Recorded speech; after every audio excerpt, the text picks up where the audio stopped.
kamu harus sekolah gitu.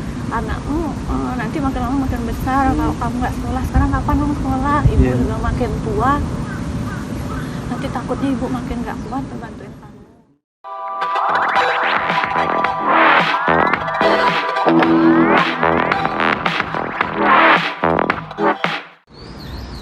Halo saudaraku sebangsa dan setanah air, Assalamualaikum warahmatullahi wabarakatuh.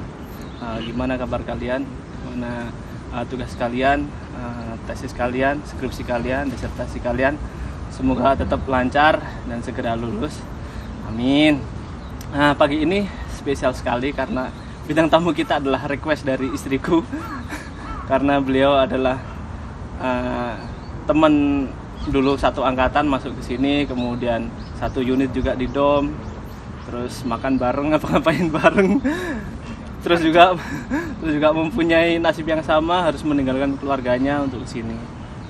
Kita sambut Mbak Uli. Selamat pagi. Selamat pagi. Gimana kabarnya, Mak? Baik-baik aja. Baik-baik aja. Keluarga di rumah, anak, suami? Syukur sehat dan baik aja. Baik aja. By the way, hari ini Mbak Uli nge-lab karena demi kita semua. Mbak Uli meluangkan waktunya untuk saya wawancara. Semangat 45 mencapai kelulusan. Sini Mbak. Oh iya, semangat 45 mencapai kelulusan. Ya, karena Mbak Uli ini orangnya sangat ceria sekali, Wonder Woman lah istilahnya ya. Nanti kita kupas tuntas perjuangan Mbak Uli sampai ke sini, dari SD sampai S3. Itu ya Mbak Uli ya. Oh, by the way, ini ya, kita belum Mbak Uli. Namanya kan Putu Yuliandri, ya kan? Aslinya dari Bali. Sudah kelihatan ya. Sudah kelihatan dari nama aja. Oh ya, Putu Yuliandri dari Bali. SD, SMP, SMA dari di Bali juga. Di Bali juga. Enggak keluar. Nggak ada SD, SMP, SMA, kuliah juga masih di Bali. Kuliah masih di Bali ya. Di SD, SMP, SMA lancar, katanya lancar ya. Nggak ada yang harus. Ya. Terima kasih Tuhan. Terus habis itu S1 di kedokteran Universitas Udayana. Lancar juga. Ya, puji Tuhan juga dilancarkan. Terus kita mulai habis itu setelah lulus langsung nikah ya Mbak ya? Apa gimana? Setelah lulus kedokteran, pacaran dulu. Kenalan dulu calon suami. Habis itu kebetulan waktu itu calon suami sedang memulai pendidikan untuk spesialis penyakit dalam interna selama 5,5 tahun. Kemudian setelah sekian tahun sekolah baru kita akhirnya memutuskan menikah. Habis itu ngajar. Iya. Jadi setelah tamat kedokteran, waktu itu masih bingung cari kerja kan, udah tamat ada proses internship. Jadi setelah kita tamat dokter, kita tidak bisa langsung untuk bekerja sebagai dokter, ada proses namanya internship. Jadi internshipnya itu selama setahun, kemudian saya pilih di daerah yang terpencil, ya walaupun ya cukup terpencil lah untuk ukuran Bali, daerah Karangasem itu selama setahun. Nah setelah setahun proses internship baru akhirnya bekerja. Dan waktu itu setelah selesai internship ya kerja apa ya, baru mencari passion nih, apa ya kira-kira aku mau jadi spesialis, kerja spesialis, atau kerja di UGD, sekolah lagi untuk spesialis, atau kerja di UGD, atau kerja di klinik, atau gimana. Kebetulan waktu itu ada bukaan untuk menjadi dosen di Fakultas Kedokteran Udayana.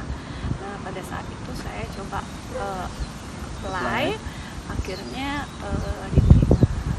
Jadi menjadi dosen, walaupun statusnya waktu itu masih dokter umum dari S1 ya, padahal kan aturan dosen sebenarnya minimal S2.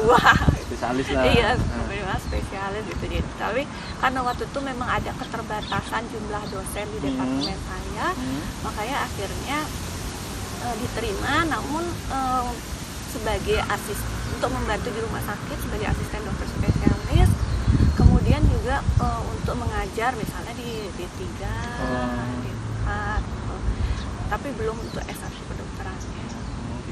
Dan setelah itu juga diharapkan untuk sekolah lain. Memang dari departemen diharapkan untuk sekolah. Iya, memang syarat untuk diterima di departemennya itu cukup unik. Jadi untuk diterima di departemennya itu kita harus mau sekolah entah S2 atau S3, salah satunya itu sekolahnya itu harus di luar Bali atau di luar negeri. Jadi sebenarnya bukan saya yang ditawarin lebih dulu, ada teman saya yang ditawarin lebih dulu. Karena syaratnya seperti itu kan, itu ya kita departemen meningkatkan kualitas ya. Jadi kayak gimana kalau kita dari belajar di tempat lain gitu. Nah karena syarat seperti itu beberapa sudah ditawarin tapi beberapa menolak. Dan akhirnya diberitakan pada saya, oh kesempatan. Jadi saya coba apply saja dan saya bilang iya saya mau sekolah S3 di luar negeri. Karena itu akhirnya diterima. Gitu. Jadi memang ada tawaran dari Kobe University ke kampus gitu ya Mbak ya? Perjalanan S3. Jadi setelah ngajar, saya pertama ngajar tapi tidak fokus di kedokteran dulu. Karena tidak fokus di kedokteran, maksudnya membantu di rumah sakit ataupun mengajar di D3 keperawatan atau gizi seperti itu. Nah setelah itu diharapkan untuk sekolah lagi, tapi karena waktu itu kondisi baru menikah, tiba-tiba dia baru menikah kan, hamil juga, suami juga masih sekolah spesialis, sekolah spesialis penyakit dalam itu 4,5 sampai 5,5 tahun.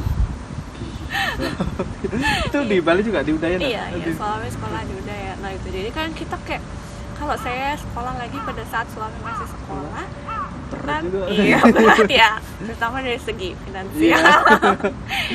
Jadi akhirnya kita memutuskan bahwa ya udah giliran aja sekolah gitu. Jadi suami sekolah menyelesaikan pendidikan lebih dulu, saya merawat anak sambil bekerja sebagai dosen. Setelah suami tamat baru saya apply untuk sekolah beasiswa. Tapi suami setuju aja kan? Nah yang ini pun sebenarnya juga disclaimer dulu ya, disclaimer dulu bahwa keputusan saya untuk sekolah S3 tidak membawa keluarga itu ada term and conditionnya. Jadi ada syarat dan ketentuan berlaku. Jadi dengan term dan condition itu maka saya memutuskan sekolah S3 tidak membawa keluarga. Tapi walaupun sudah punya anak, tapi mungkin kalau di wanita lain atau orang lain ada term dan condition yang berbeda, mungkin akan membuat keputusan yang berbeda juga, misalnya mengajak keluarga dan sebagainya. Jadi keputusan saya untuk sekolah S3 tidak membawa keluarga mungkin berbeda dengan orang lain gitu. Jadi tidak ada yang paling benar, tidak ada yang paling salah. Ini hanya tergantung dari situasi dan kondisinya ya. Itu dulu. Nah balik lagi, jadi karena saya sebelum menikah maksudnya sudah ngobrol dengan suami bahwa saya bekerja di sini, di tempat kerja saya juga mensyaratkan harus sekolah S2 atau S3 di luar Bali atau di luar negeri, dan saya memutuskan saya ingin S3 di Jepang. Karena kalau di Jepang kita sebagai dokter bisa langsung S3. Jadi saya hemat waktu kalau sekolah S2. Cuma di Jepang aja langsung dari dokter langsung S3 ya? Iya, setahu saya sih begitu, karena di Jepang menganggap pendidikan dokter kita kan sudah 6 tahun. Jadi kayak dianggap sudah cukup sehingga bisa langsung S3. Oh gitu ceritanya. Makanya teman-teman dokter di sini langsung S3. Kalau kita Kemdikbud sebagai dosen kan harus S3. Maksudnya S1 dulu, S2 dulu, tapi harus S3. Iya, pasti kan kewajiban. Nah, karena itu saya pikir saya akan mencari negara di mana saya bisa menghemat waktu. Jadi ya udah akhirnya memutuskan S3 aja di Jepang karena beasiswa juga banyak. Dan itu akhirnya sebelum menikah pun saya sudah bertanya pada calon suami, saya mau sekolah S3 di Jepang dengan alasan seperti ini, karena beasiswa kan, jadi untuk menghemat finansial juga, kemudian juga karena dosen wajibnya adalah S3, jadi tidak bisa hanya S2 saja. Kemudian juga alasan lainnya misalnya negaranya aman gitu. Kira-kira kita kan masih pacaran, belum menikah tuh, kamu mau mendukung saya tidak gitu, sebelum saya hubungannya lebih serius, apa kamu mau mendukung saya untuk ini walaupun kita akhirnya menikah, walaupun kita akhirnya nanti punya anak. Terus calon suami saya waktu itu belum menikah, oh iya nggak apa-apa gitu. Tapi sekarang saya sekolah dulu, nanti ketika sudah selesai saya sekolah baru kita giliran sekolah. Nggak apa-apa, saya mendukung sekali wanita untuk berkarir, untuk sukses juga kan. Kalau istri sukses suami juga udah gitu. idaman. Jadi lanjut hubungannya lebih serius. Terus suami saya juga bilang, ini juga pengalaman saya pribadi, walaupun menurut saya seorang wanita, apalagi ibu, walaupun dia sudah punya anak, sebagai suami saya tetap mendukung dia untuk berkarir dan menempuh pendidikannya, walaupun itu mungkin agak berat gitu. Karena pengalaman suami saya pribadi bahwa ibunya juga seperti itu. Oh gitu. Ya, jadi ibu mertua saya, ibunya suami itu dulu sekolah S2 di Australia. Mantap. Iya, jadi ibunya suami dulu juga sekolah S2 di Australia, dan saat itu harus meninggalkan suami saya yang berusia sekitar 7 tahun, dan anaknya yang kedua berusia, adik ipar saya cewek, usianya sekitar 2 tahun saat itu. Berarti Iya. Jadi suami saya sudah bilang, oh saya akan mendukung walaupun nanti kamu akhirnya sekolah setelah punya anak, kemudian terpaksa misalnya harus dengan situasi dan kondisi kita, misalnya terpaksa harus sekolah sendirian tidak bawa anak, itu karena memang ibu saya pun seperti itu. Iya. Dan juga kemudian saya pendekatan lagi kan lebih dekat dengan keluarganya, menikah kan pendekatan keluarganya. Terus ibu mertua saya juga bilang, saya bilang mau sekolah, terus ibu mertua saya bilang, oh iya ibu mendukung, ibu juga punya pengalaman seperti itu gitu. Bahwa dulu ibu sekolah S2 di Australia, dulu bahkan nggak ada video call. Surat. Iya, jadi dia ibu mertua saya ngirim surat ke suami saya, suratnya itu semua masih disimpan semua. Jadi baru-baru saya bayangkan kalau zaman dulu nggak ada video call, harus kirim-kiriman surat aja. Nyampe dari Australia ke Indonesia aja saya butuh waktu berapa lama kan suratnya gitu. Terus dia ibu mertua saya juga hanya bisa pulang setiap liburan semester. Jadi setiap libur semester baru beliau bisa pulang, sekitar kurang lebih sebulan atau kurang, tergantung juga ada remedial atau tidak. Menurut saya, wah ibu aja bisa gitu loh, apalagi kamu gitu. Jadi entah kamu nanti punya anak ketika dapat beasiswa itu atau tidak, ibu akan mendukung kamu. Ya, gitu. Dan juga dulu ibu dulu lebih susah dan bisa anak-anak terpaksa ibu titipkan bersama suami dan juga bersama ada adiknya ibu waktu itu juga, kemudian juga sama pembantu. Karena bapak mertua saya pun juga kerjanya itu di seperti tambang minyak, jadi 2 minggu di darat, 2 minggu di 2 minggu off, 2 minggu on gitu. Iya, gitu. Jadi mereka pun berjuang lebih keras daripada saya dan berhasil gitu. Jadi kayak jadi kami sekeluarga akan mendukungmu apapun keputusanmu nanti, itu seperti itu. Lah gitu. Dan juga jangan khawatir kalau misalnya punya anak, jangan khawatir, ibu yang akan menjaga. Gitu. Biar pokoknya kamu fokus sekolah, dan juga kan S3 4 tahun, kamu tidak perlu lagi S2. Jepang nanti udah selesai kewajiban sebagai dosen.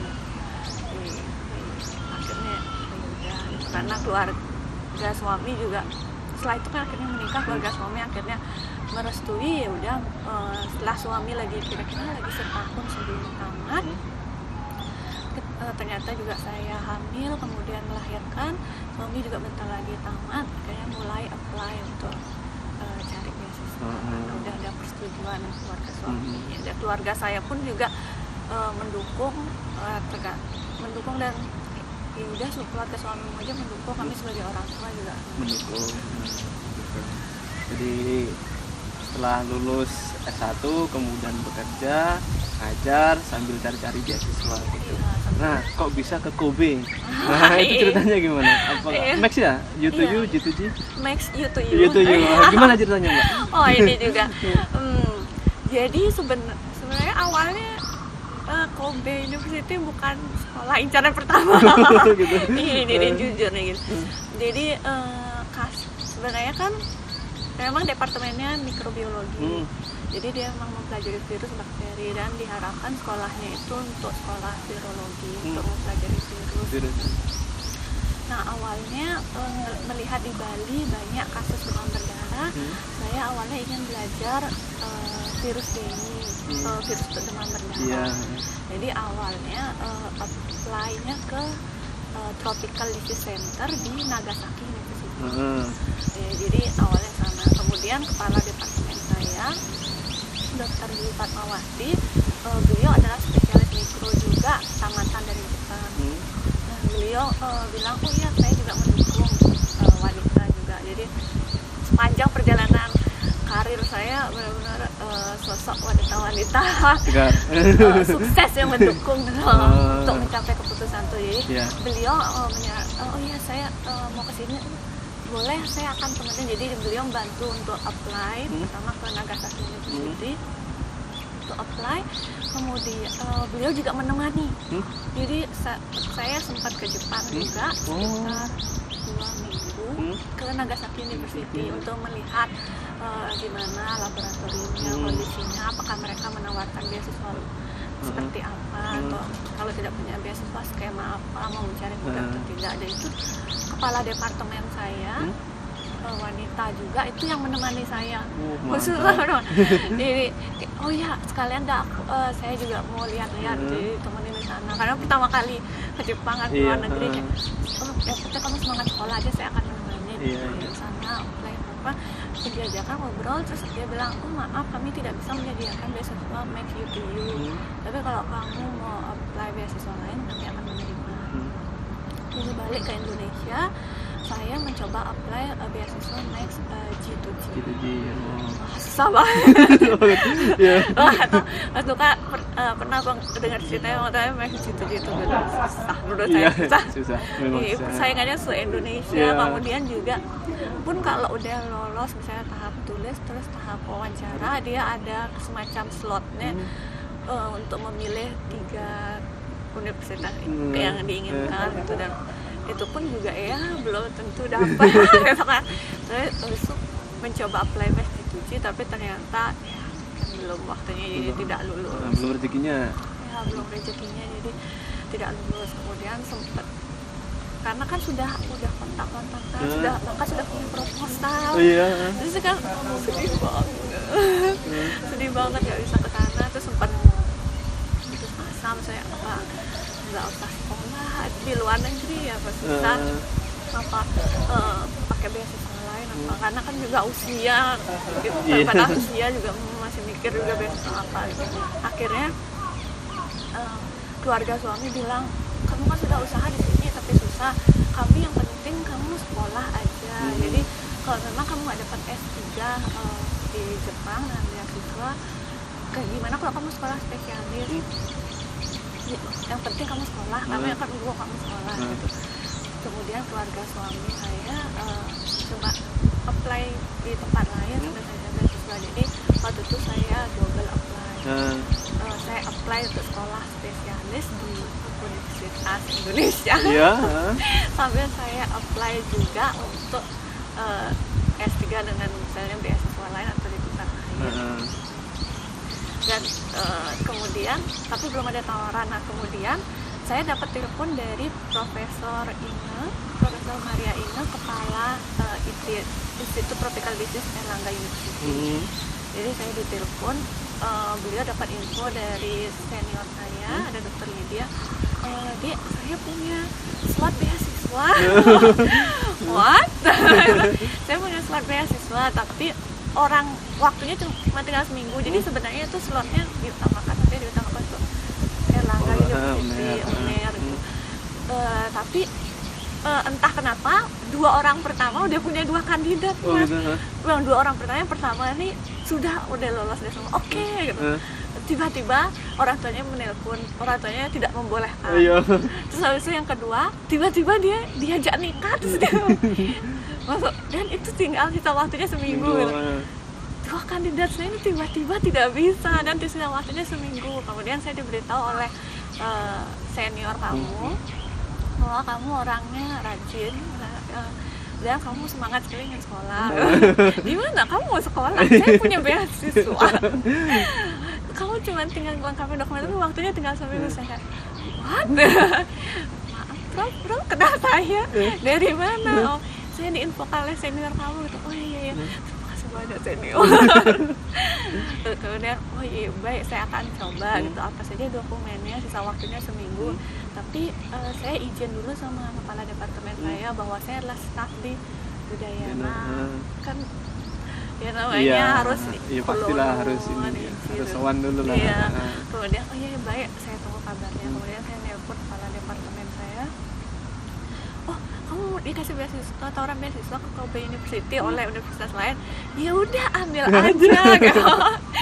Oh yang penting kamu mau sekolah gitu. Emang Erlangga mengikat? Enggak, katanya Prof, yang penting ada orang aja yang mau sekolah gitu, karena waktunya tinggal seminggu kan. Dan sayang kan, eman kalau nggak dipakai, nggak diambil. Dan juga emang di lab ini di lab Profesor Kosoji yang memang cari murid ini, profesornya emang benar-benar nyari murid, gitu. Emang pengen nyari murid. Gimana nih waktunya tinggal seminggu? Oh ya udah ambil aja gitu. Tapi kan saya juga apply ke universitas lah, ke UI juga untuk sekolah spesialis. Gak apa-apa, ajar aja keduanya. Baiklah bos. Jadi akhirnya saya ikut 2 ujian di UI yang simaknya, psikotes. Ditanya gimana, kamu yakin kamu sekolah spesial? Oh yakin. Kau sudah ada dana. Baiklah, kamu nggak boleh mundur ya sekolah spesialis waktu itu yang namanya psikotes. Tentu saja. Padahal saya juga apply sekolah lain. Habis itu akhirnya saya telepon kembali sama Profesor Maria dari ITD. Gimana, kamu sudah memutuskan? Sudah, dengan izin keluarga, dengan izin juga kepala departemen, saya apply gitu. Oh iya, tapi waktunya tinggal seminggu, dokumennya ini. Setelah saya cek dokumennya, ternyata semua dokumennya itu sama persis dengan yang Max G2G. Oh gitu. Iya. Wah, saya langsung ternyata saya tidak lulus di sana, tapi dokumennya semua sama persis. Sehingga dalam waktu 1 minggu itu saya bisa memberikan semua dokumen yang diminta. Jadi, akhirnya saya berikan dokumennya, kemudian wawancara dengan Profesor Kosoji, profesor saya sekarang di Kobe University. Di sini kami belajar hepatitis B sama C virus. Kamu belajar apa? Oh, saya mau belajar hepatitis C virus. Oh iya, kamu gimana ini? Kamu apa mau bawa keluarga? Gimana keinginanmu sekolah? Keinginan sekolah. Yang penting lancar. Oh yaudah, akhirnya profesornya juga setuju. Terus dokumennya ternyata sama persis dengan G2G. Dokumennya sudah lengkap semua. Akhirnya dengan bantuan profesor saya sekarang, kemudian Profesor Marina dari UNER, akhirnya saya lanjut untuk tahap berikutnya. Jadi dipersaingkan tahapnya untuk U2U adalah persaingan di tingkat Fakultas Kedokteran UB, habis itu baru yang di universitas, habis itu beasiswa. Akhirnya dapat. Iya, sambil itu ada kejadian yang lucu juga. Jadi setelah saya pengumuman bahwa profesornya setuju semua, saya pengumuman di UI bahwa saya juga lolos. Jadi gimana nih, saya lolos 2 gaya. Padahal sebelumnya nyari beasiswa 1 aja nggak dapat. Tapi karena yang di Kobe University-nya waktu itu belum pengumuman untuk beasiswanya, akhirnya ngobrol dengan kepala departemen, ngobrol dengan keluarga juga. Kamu harus sekolah gitu. Anakmu nanti makin lama makin besar. Kalau kamu nggak sekolah sekarang, kapan kamu sekolah? Ibu juga makin tua, nanti takutnya ibu makin nggak kuat untuk bantuin kamu. Kamu harus sekolah gitu. Anakmu nanti makin lama makin besar. Kalau kamu nggak sekolah sekarang, kapan kamu sekolah? Ibu juga makin tua, nanti takutnya ibu makin nggak kuat untuk bantuin kamu. Kamu pokoknya harus sekolah, karena ini belum ada pengumuman beasiswa, belum keluar untuk next U2U-nya, baru keluar pengumuman bahwa lulus di Kobe ini-nya. Kamu ambil aja dulu di UI. Jadi akhirnya saya sekolah spesialis dulu 1 semester di UI. Akhirnya sekolah 1 semester di UI, pas hari terakhir untuk semester di UI, saya dapat email dari profesor, kamu lolos untuk semua lengkap.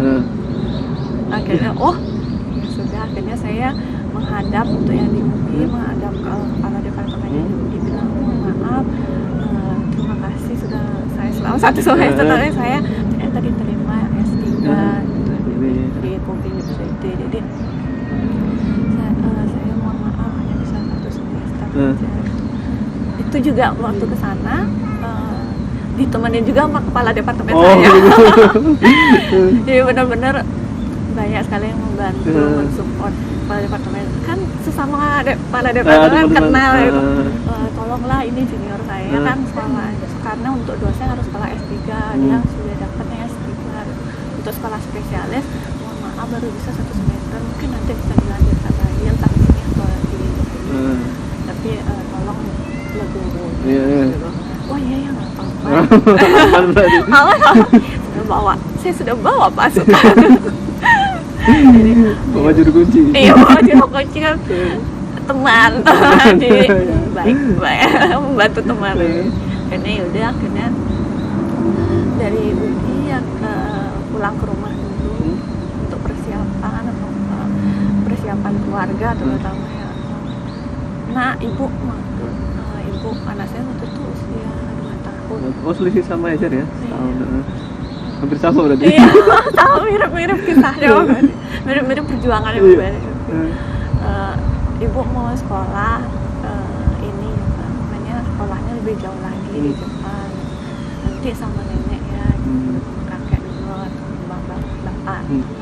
Oh iya, anak saya sih memang anak saya sifatnya ceria.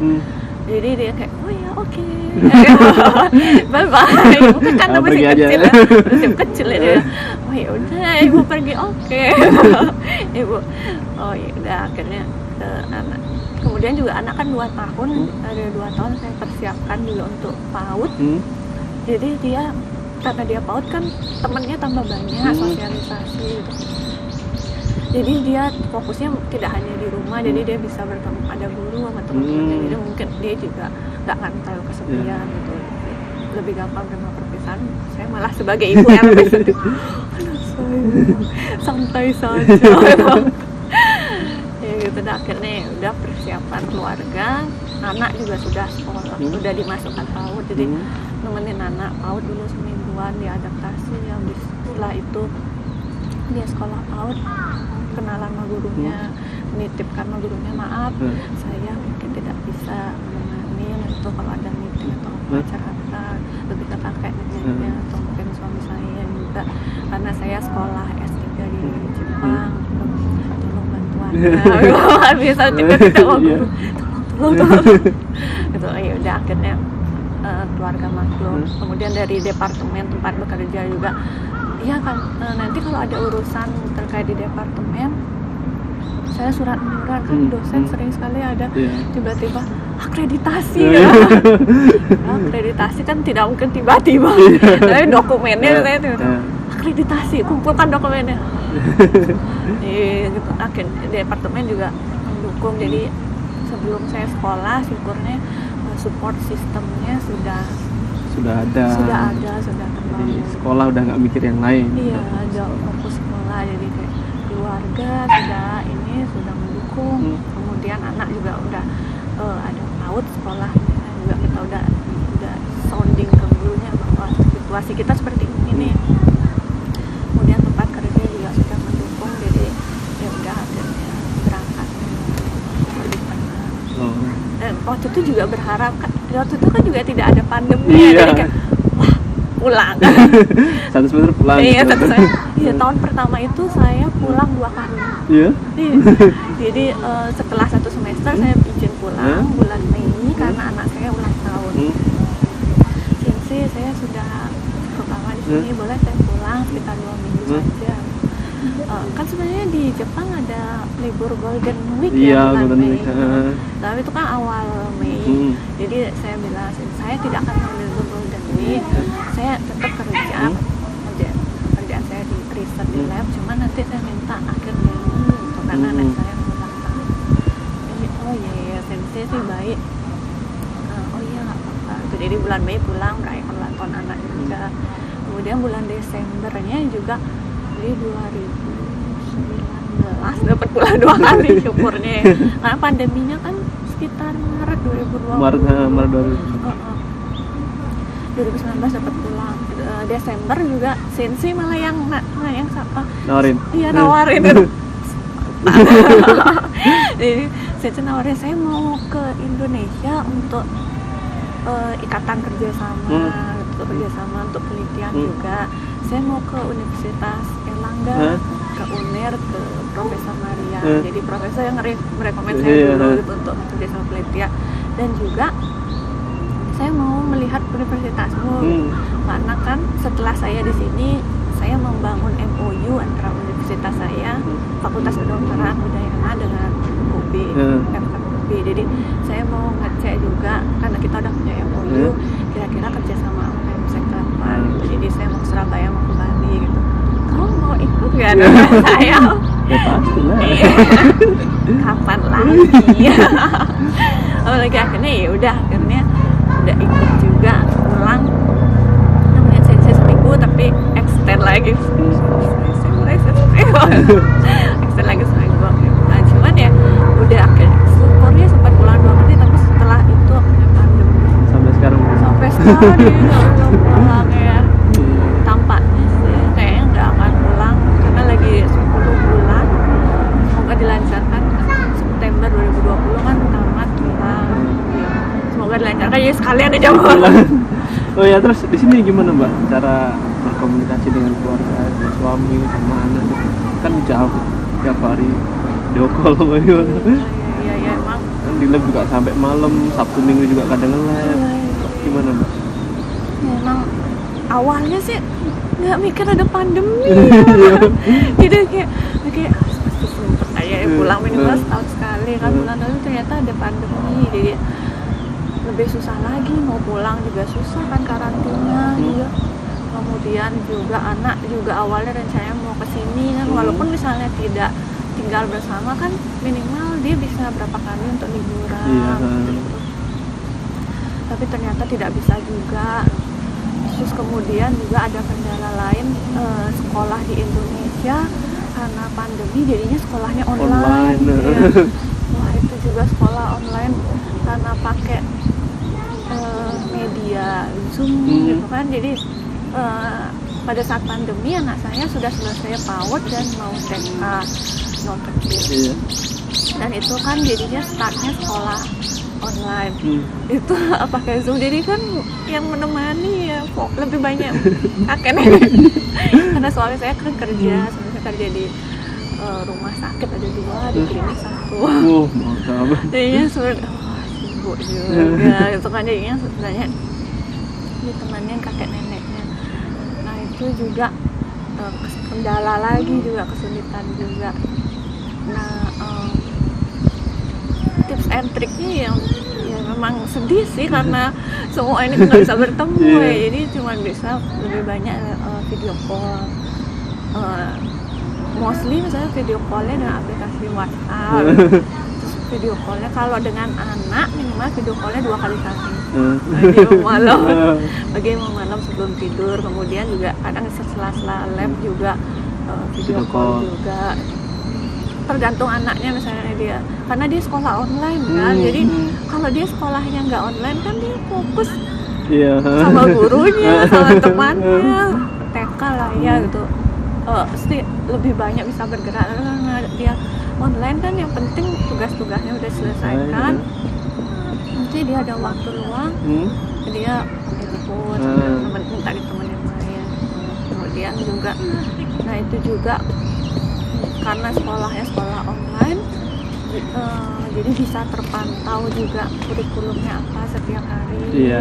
Jadi komunikasi aktif juga dengan salah satu bondingnya juga komunikasi aktif dengan gurunya, juga komunikasi dengan nenek akhirnya. Kemudian untuk tahu ini kurikulumnya apa gitu. Jadi karena sekolah online yang ngajarin nenek aja ibu mertua saya S2 ya, dia lebih bisa ngomong, ini lebih bisa ngajarin gitu. Cuman nanti sistemnya adalah ibu mertua saya ngajarin, kemudian direkam, dikirim videonya ke saya, terus saya edit video. Karena kan bisa edit video juga? Iya. Jadi YouTuber.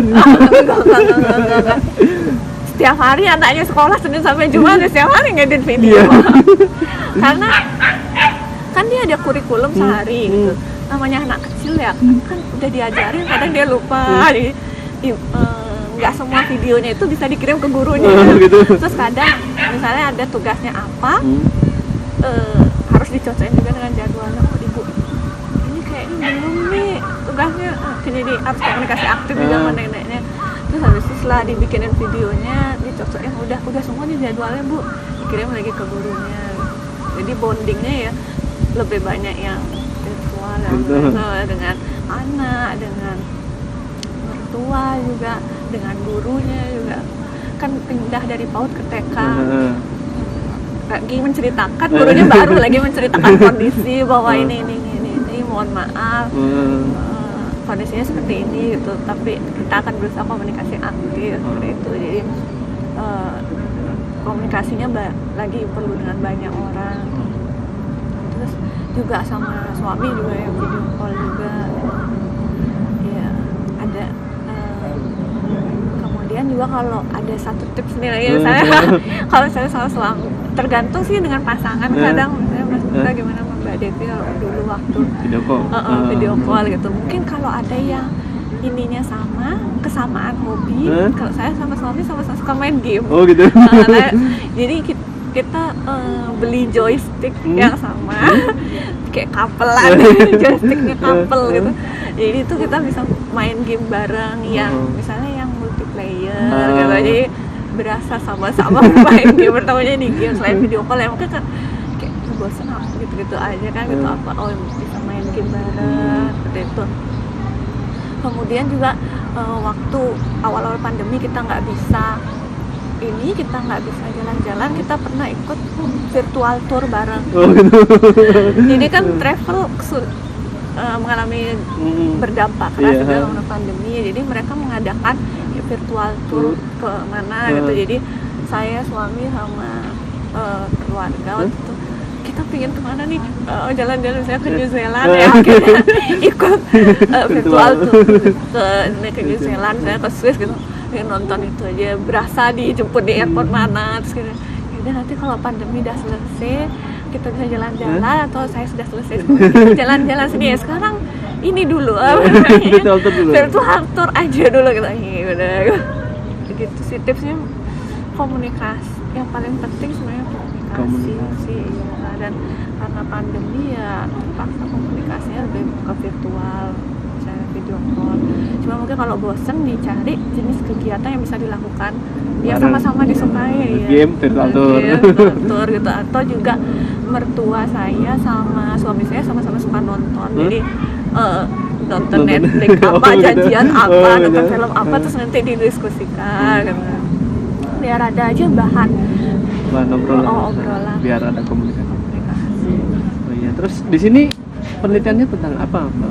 Saya di sini S3, penelitiannya tentang virus, terutamanya hepatitis C virus. Itu dikembangbiakin apa? Jadi hepatitis virusnya itu di sini penelitian saya ingin tahu gimana mekanisme hepatitis C virusnya itu menghancurkan sel liver di tubuh manusia. Jadi hepatitis C virusnya memang sudah ada yang khusus untuk di sel laboratoriumnya. Nah itu yang digunakan untuk percobaan, sehingga kita bisa tahu kira-kira bagaimana mekanismenya virusnya ini menghancurkan sel. Kalau tahu mekanisme gimana virusnya menghancurkan sel, kita bisa memblok di sebelah mana untuk targetnya. Oh gitu. Kira-kira simpelnya seperti itu. Ribet nih ya begitu lah. Sama lah. Oh ya, terus habis ini berarti habis lulus ini langsung balik ke Udayana aja gitu ya? Nggak ambil spesialis apa? Nah, iya. Setelah ini sih balik ke Bali, mau kumpul lagi. Udah lama kan. Iya. Kemudian balik itu kita dosen kan penyetaraan ijazah. Iya. Penyetaraan ijazah sama S3. Kemudian juga pengaktifan kembali. Iya. Banyak sekali admin, kan administrasinya banyak. Nah setelah itu settle, maunya lagi sekolah lagi spesialis ya. kan. Spesialis apa Mbak? Kira-kira? Spesialisnya mikrobiologi klinik. Mikrobiologi klinik itu yang gimana ya? Itu yang yang sebagai penanggung jawab laboratorium untuk pemeriksaan yang terkait mikrobiologi termasuk virus. Mungkin Mas Duka tahu Prof. Amin Subandrio, itu kepala itu kepala lembaga Eijkman. Oh. Tapi Eijkman tahu. Ya tahu. Jadi tapi nggak kan, tahu orangnya. Iya, tahu. Jadi kan sekarang karena ada pandemi corona kan kita banyak tes PCR. Nah, PCR-nya itu mengetahui partikel virus untuk coronanya itu untuk diagnosis apa benar nih virus corona apa enggak. Nah, salah yang bisa menjadi kepala lab atau kepala penanggung jawab untuk pemeriksaan labnya itu adalah spesialis mikrobiologi klinik. Oh, berarti itu sudah lab nggak hubungan sama pasien tadi? Enggak, jadi dia nerima sampel pasien atau sampel dari dokter lain untuk kita melakukan pemeriksaan di labnya untuk membantu.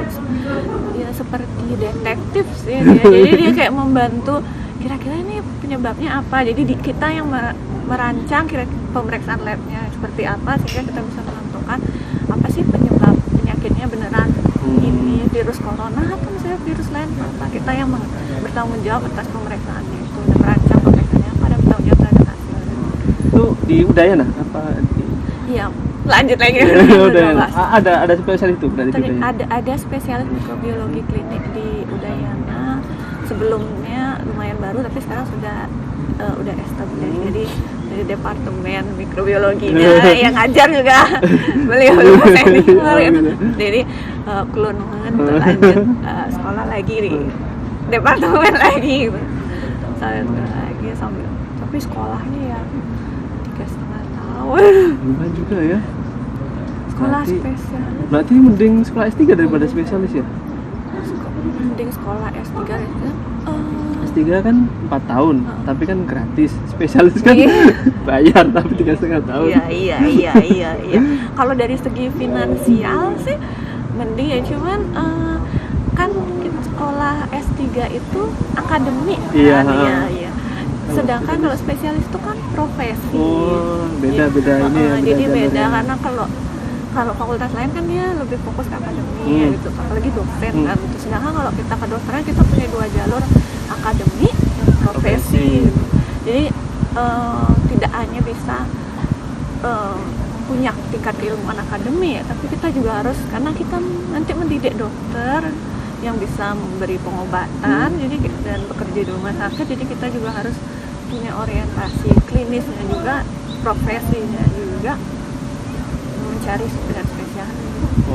Jadi emang agak berbeda, agak susah kalau dibandingkan, masih mending mana tergantung. Mungkin kalau bukan jadi dosen, ya mending sekolah spesialis kan, langsung bisa kerja. Ya, duitnya banyak. tergantung juga. Itu cuman ya kalau kita emang dosen, kan minimal S3. Ya, terima kasih Mbak Uli sudah setengah jam lebih. Terima kasih sharing-sharingnya. Semoga teman-teman di sini juga bisa terinspirasi dari kisah Mbak Uli, harus meninggalkan keluarga untuk sekolah S3 sama kayak istriku dulu. Iya, berat memang. Berat sekali. Saya sebagai suaminya juga berat, harus sama anak juga, sama mertua juga. Memang harus ada yang harus berkorban. Dan mana ya, support sistemnya itu yang benar-benar penting sih, biar kita semua sama-sama tenang, sama-sama enak menjalaninya. Jadi harus ada support dari keluarga dan banyak pihak sih. Ya, dan juga biar apa ya, sebagai suami kan juga support istri. Pastilah.